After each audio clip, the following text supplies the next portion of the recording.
Basi tunawashukuru sana kwa unyenyekevu wenu, lakini ningefikiria tutunze ibada.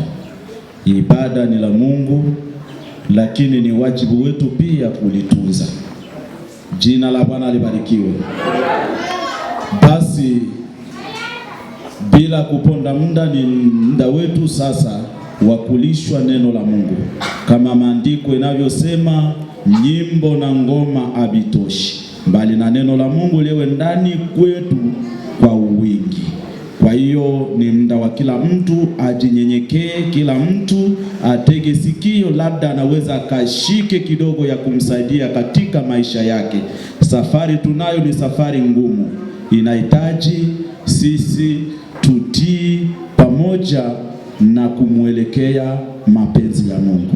Na bila kuponda muda, tunasema kwa mtumishi wa Mungu, kwa heshima kubwa tunakukaribisha kwa ajili ya kulisha wana wa Mungu yale ambayo Mungu anataka kwa ajili yetu, na karibu, na Mungu akubariki. Amen.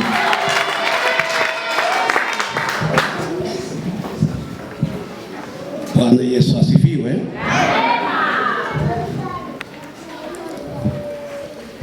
Jina la Bwana libarikiwe. Labda utaona sura nyingine kwa ajili yangu. Hivyo sisi ndivyo tulivyo. Amen. Basi na mimi kabla ya kuenenda na neno la Mungu, ninahitaji kuimba kawimbo kadogo tu, na hapo kawimbo inatakiwa mimi na wewe, ni wakati wa kujiuliza kama mwenzetu alivyofanya. Amen. Petelo anyachile na Yesu ibaka wibaka miyake miambo anyachile na Yesu ibaka wibaka miyake miambo.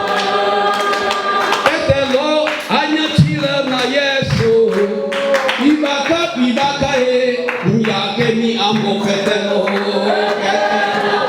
anyachile na Yesu ibaka wibaka miyake miambo.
Alikuwa mpendwa wa Yesu, lakini wakati wa shida Petro akamvua Yesu. Bwana atuhurumie sana. Amina. Na ndivyo ilivyo na sisi katika makanisa, tunapokuwa tukijikuta kwamba sisi tunamwamini Yesu katika haki na kweli, lakini tupatapo shida tunamvua Yesu katika hiyo hiyo. Mungu atuhurumie sana. Amen. Nataka tusifunge mafundisho yote kwa andiko hili moja, kwa sababu tunaenda na muda. Usiseme na vile, hapana. Sisi tunaheshimu saa kadiri walivyotupangilia. Na mara nyingi mimi ninaposimama, mimi sihubiri, mimi nafundisha, kwa sababu mimi ni mwalimu wa chuo. Ninafundisha kile Yesu aliacha nafanya, hata mimi nakifundisha sawasawa na uhalali wa kitabu alichoeleza. Tusome andiko letu ni katika Zaburi ya 133 mstari wa kwanza hadi 3. 133 moja hadi 3. Hiyo neno la Mungu linasema, tazama jinsi ilivyo vema, na kupendeza ndugu kuishi pamoja kwa umoja. Ni kama mafuta mazuri kichwani, yashukayo ndevuni, yanayoshuka kutoka ndevu za Haruni, yashukayo mpaka upindo wa mavazi yake. Tatu na mwisho, ni kama umande wa Hermoni ushukao milimani pa Sayuni, maana huko ndiko Bwana alikoamuru baraka na uzima hata milele. Amen. Ni katika hayo teme yetu inazungumza faida ya nguvu ya umoja kufikia ahadi ya Baba yetu. Amen. Faida ya nguvu ya umoja kufikia ahadi ya Baba. Baba ni wengi, lakini Baba aliyemuumba, jina lake libarikiwe sana. Basi nataka niseme hivi, watu wakiwa na umoja, wanakaa pamoja, hawa watu wana kila kile ambacho akiwezi kuwatenganisha hata kitu kidogo. Jina lake libarikiwe. Na sisi tunapokuwa umoja, tutakuwa na nguvu na tutafanya kila jambo kwa nia hii moja. Utakuta jinsi wenzetu mitume walivyokuwa, hao walikuwa umoja kwa pamoja, lakini kwa hali nyingine mnaweza mkawe pamoja lakini tusiwe umoja. Amen. Amen. Lakini Mungu hapa anatuomba tuwe pamoja na tuwe kimoja. Ni jambo la kupendeza ndugu wakaishi mahali ya namna hiyo, ama maisha yao yakiambatana kwa kukaa pamoja kwa umoja, itakuwa imependeza sana. Jambo hili barikiwe sana. Nafikiri hivi tuko pamoja lakini hatuna umoja. Amen. Hata mke na mume wanaweza wakakaa kitanda kimoja, shuka moja, lakini hawako pamoja. Kweli ndio? Ndio baba. Kumbe nitakuswali sasa kama ni ndio. Sababu walisema neno moja, mme na mke ni mwili mmoja. Sasa kwa nini wasikae pamoja kwa umoja?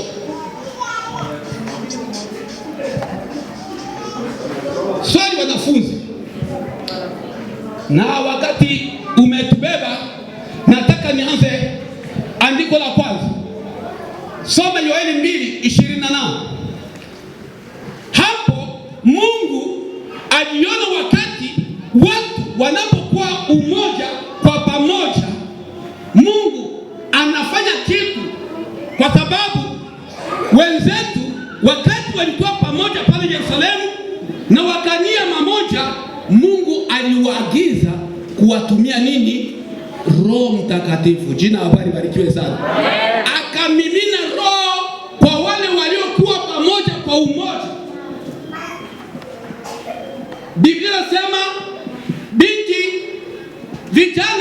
na wazee, kila watu watapata kitu chao. Amen, amen. Wamoja wataota ndoto, wengine maono, na wengine watatabiri. Amen, amen.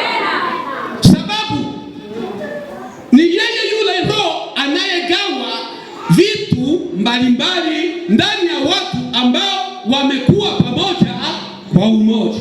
Jina la Bwana libarikiwe sana. Lakini kama watu wakiwa katika hali ya mtengano, huyo Roho hataonekana ndani yenu na hamtafanya chochote. Jina la Bwana libarikiwe sana.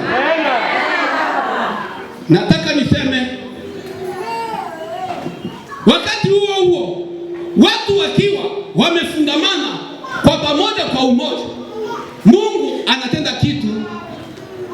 Ninakumbuka wakati tungali wadogo hivi, kule kwetu Kongo kulikuwa sehemu moja wanaita kubafata na sehemu nyingine kuwapagani. Amen, amen. Kwa nini walikuwa na mtegamano? Kwa sababu walikuwa wakisema hivi, wewe mpagani hauwezi kwenda kuoa mtoto wa Mkristo. Si ni kweli wazee? Hamkupata hizo hadithi? Mimi nilishiriki hizo hadithi kwa sababu tulikuwa na mahali pale kwetu. Jina la Bwana libarikiwe sana. Lakini leo kwa sababu yule anayetenda kazi ndani yetu hayumo ndani yetu, ndio maana nakuta mwana pashtele akonjwa na malkia, mwana wa askofu akonjwa na Muislamu. Wapi na wapi? Wapi na wapi?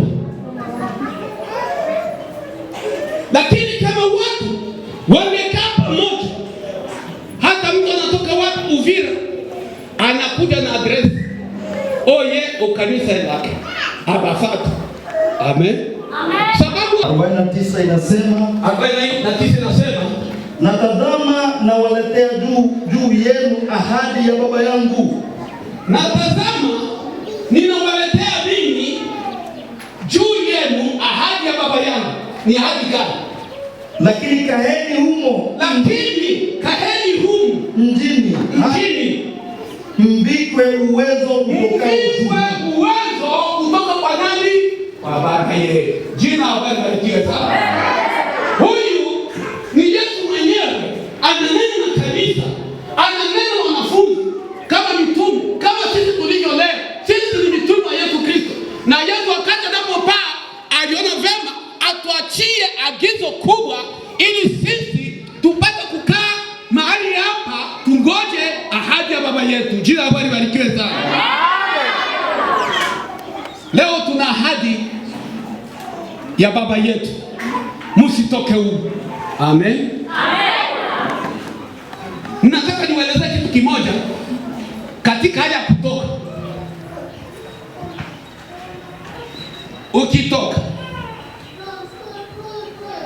Ukitoka ukienda nje, vyenye vitatendeka huko utavielewa. Na mtu akija huko akute sisi hapa, wanani watapata mazawadi kati ya sisi na walio nje? Sisi. Walio wapi? Sasa wale wengine si wa protokoli, si watu wetu. Ndio. Sasa watakosaje? Lakini Bwana atasema hivi, siwajui ninyi ingawa mko protokoli, lakini sisi lengo letu tulikuja kwa sababu kuwavika watu walio ndani. Jina la Bwana libarikiwe. Ni sisi ndio tutavika nguvu za Roho Mtakatifu. Jina la Bwana libarikiwe sana. Watu waliona umoja, waliona ushirika, wana kitu cha kwanza ni watu kupendana wao kwa wao. Amen. Tukijidai kwamba sisi tu watu wa Yesu Kristo, ndani yetu umejaa upendo. Lakini unafiki haumo, kwa sababu Mungu wetu ni upendo. Jina la Bwana libarikiwe sana. Amen. Lakini upendo wetu si wa kweli, tunamdanganya Mungu. Sisi tunamdanganya Mungu kwa sababu moja mbili. Kwanza, tunasema sisi ni wa Mungu, lakini ndani yetu tumejaa upendeleo. Ndio. Kweli ndio. Ndio. Ya Mungu emabele ele bibi. Roho anena wazi.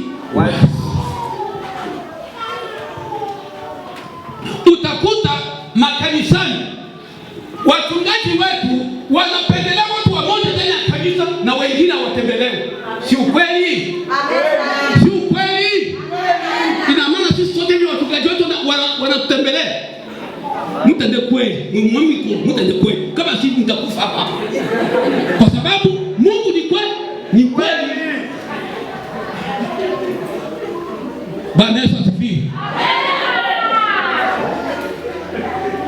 Watu wakipendana hataona kitu kibaya kwa mwenzake, yeye akifurahia. Lakini leo sisi tunasema tunapendana, lakini wengine wanafurahia sisi kutoka nje. Amen. Omu wetu nusuku lomo tatumu na bibyo lakini. Amen. Tatumu na mwetu abebi. Lumbaka tunangoja hadi ya baba yetu. Jina Bwana libarikiwe sana. Humo tashughuli ilake ate. Lakini kitu kitatoka midomoni mwetu ni kipi sasa? Ili ashatubu. Ili ashatubu. Hivyo tunampenda ama tumpendi? Kuliko kumuombea. Lakini sisi ili ashatubu abengata bote. Na Mungu ni upendo. Na Roho Mtakatifu ni upendo.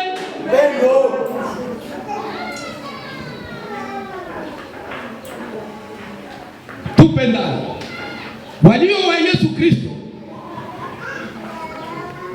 waliokaa pamoja kwa umoja ni watu wenye kupendeza, na ndio maana kila kitu kimejaa ndani yao. Wana furaha, wana upendo, wana na mambo mengine, amani wanayo, kwa sababu wapo pamoja kwa umoja. Jina la Bwana libarikiwe sana. Labda nitakusema kitu kingine. Angalia Matendo 1 kwa mstari wa 4. Utaambia habari ya Matendo. Matendo 1 mstari wa 4. Matendo 1:4. Neno la Mungu linasema